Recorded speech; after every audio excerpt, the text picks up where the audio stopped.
Good Sunday, ladies and gentlemen. Welcome to the show. I'm going to get started right away today. Let's get started. Let's open up the charts right here. Let's take a look at what's going on. Now, first thing, Facebook is launching a Swiss-based startup to develop its cryptocurrency. And I think the reason why they're moving to Switzerland is because Switzerland is so... well, you know, all when I was growing up and everything, it was always talked about Swiss bank accounts, you know. Say, I have a Swiss bank account. and you know, Swiss has always been an open country to things that have to do with banking and I think that, and they're very friendly toward crypto, and I think this is the reason why Facebook is moving there to Switzerland. It says social media heavyweight has recently set up a company in Switzerland to focus on its stablecoin and blockchain-based payment system.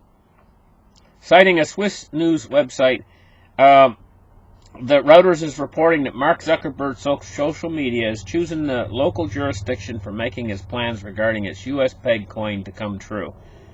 So they got a U.S. pegged Facebook coin coming. Says Facebook is dead serious about its plans to give users a digital coin that has chosen the best place for creating it. The company is registered in Geneva, and the Crypto Valley location is Zug. I guess that's the name of the city. Located in Zug, Z-U-G, is also close by. Switzerland has adopted a friendly approach toward crypto, ICOs, and cryptocurrency startups. And so I guess that's why they're moving there. So they're going to get right on this new Facebook coin. I think it's going to be wildly popular, and it's going to be pegged to the dollar. So let's take a look at this article. Bitcoin price is upsurging, but 60% of all Bitcoin is being hodled. HODL'd. That means hold on for dear life. So this is itself extremely unusual. And I'll tell you why. In fact, I don't see a precedent for it anywhere. This army of hodlers. And it's growing, and it's becoming a bigger thing. And the more this army of hodlers grows, this is more than anything else in the world. This could drive the price of Bitcoin. Is 60% right now, the hodlers have got control over 60% of all of the Bitcoins. What about when it moves to 80%? 90%? And who in their right mind is going to buy, if Bitcoin's constantly going up and up and up in price, who in their right mind is going to use it to buy a cup of coffee with? It might be the most expensive. It's similar to the guy who bought the pizza with like 7,000. He didn't know.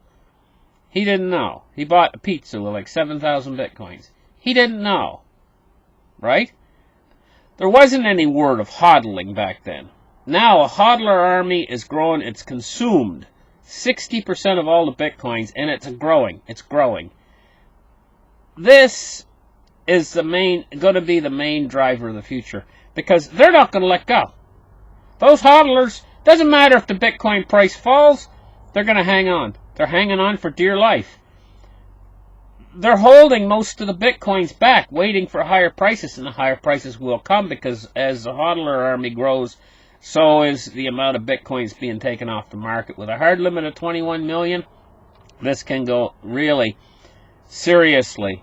With the hodler number growing, people buying Bitcoin for the retirement, I'm going to tell you what, and they're going to hodl it, the transactions across the network is probably not going to grow, the network transactions, but the price of Bitcoin is going to grow astronomically with all these hodlers, and the more it grows, the more hodlers we're going to see come into the market. It's a vicious cycle, and I don't know what can actually break this vicious cycle at this point, but it's a cycle that's going to create absorbently higher costs for Bitcoins. It says around 60% of all existing Bitcoins have not moved an inch in the last year. In other words, they're sitting in the wallets, they're not moving. This is going to start to affect the transactions over the Bitcoin network. it's going to start to decrease. It could decrease substantially. So Bitcoin doesn't really need to scale. Now these other coins, yeah, they might need to scale. They might be used for buying cups of coffee and for purchasing of postage stamps or whatever, you know. But you're not going to see Bitcoin used for that. Bitcoin is going to, when there is a Bitcoin transaction, it's probably going to be a big one, where a lot of money is moving from one place to another. It says, this infers that is nothing less than 7 million Bitcoin have been in circulations in the last year. However, the circulating amount also contains around 675,000 Bitcoins, which is the amount mined every year. As reflected in the above chart, since January 2012, nothing less than 2.4 million Bitcoins have not moved since then. However, in the last 3 years, about 5 million Bitcoins have been circulating. It is either these Bitcoins are not accessible again, or they are currently being hodled for future gains. So, it's not surprising. He says here, at the time of writing, the whole market has turned green. It's not surprising me with these army of hodlers out there. What's happening? You know? Now, we're going to take a look here at The Motley Fool. And it's an article I got here now. It says, want to retire rich? Why Bitcoin could be your biggest mistake. So this is a very negative article, and I read down through this article. I was trying to find out what they're really getting at, you know. And I read all the way through it, and down here, I hit the nail on the head right here in this paragraph. You know, I found out what they were up to, why they were saying that not to invest in Bitcoin. It says, by contrast, the stock market has a diverse range of companies that may offer sustainable growth in the long run. While volatility may be high during challenging periods for the economy, in the long run, owning a range of stocks could offer less volatility and higher reward when compared to Bitcoin. So, they got a little bit of an agenda here, this particular article from the Motley Fool. I think they're kind of pushing you towards stocks. That's what they're doing.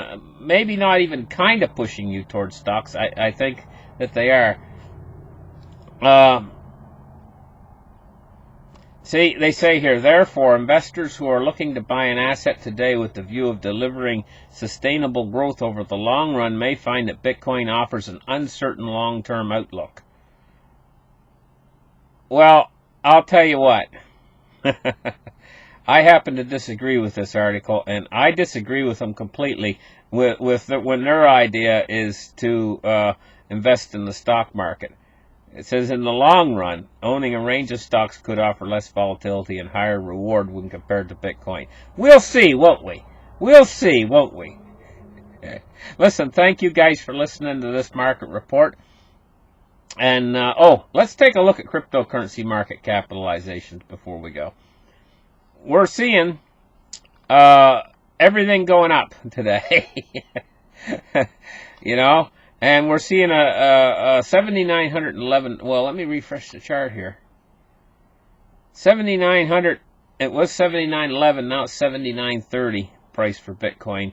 We're seeing Ethereum at $255, XRP at 40 cents, Bitcoin Cash at $409, Litecoin at $93.03, EOS at $6.30, Binance Coin at $29, 13 cents for Stellar.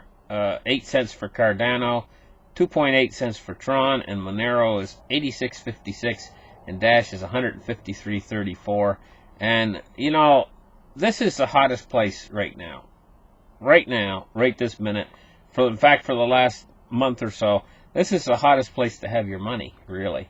You know, it's going up. Everything else is not going anywhere. The stocks aren't going anywhere. Everything else is not going anywhere. How long until the investment community starts to say, hey, you know what? What's with this new cryptocurrency stuff? It's been going up and up and up and up. You know? And they're going to start to eye it up. And they're going to start to come on board more. And as the price goes up higher and higher, of course, there's an army of retirees through the United States who are... They got money. They got money. And there are a few out there that do have money. You know? Younger people don't have any money. They're living from paycheck to paycheck. That's if they got a job.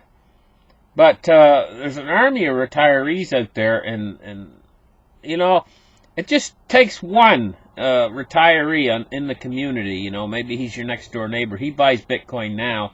6 months from now, he's doubled, tripled, quadrupled his money, and the word goes around through the retirement community, hey, you know what? Bob over there, he made a fortune in Bitcoin. And then they all start talking, and then the next thing you know, they're all buying in, and they're all going to be hodlers. We all know they're all going to be hodlers, and there's only 20 million Bitcoins to go around for the whole world. The retirement community in the America alone could buy them all. Doesn't leave anything for anybody else. And hodl them all. You know, we could have Bitcoin shortages quite seriously in the end, you know, especially when they cut the mining supply in half, when the halving comes. And the halving, every day we move forward, we're moving closer to the halving. Listen, thank you guys for listening, and we'll catch you in the next show. Bye-bye.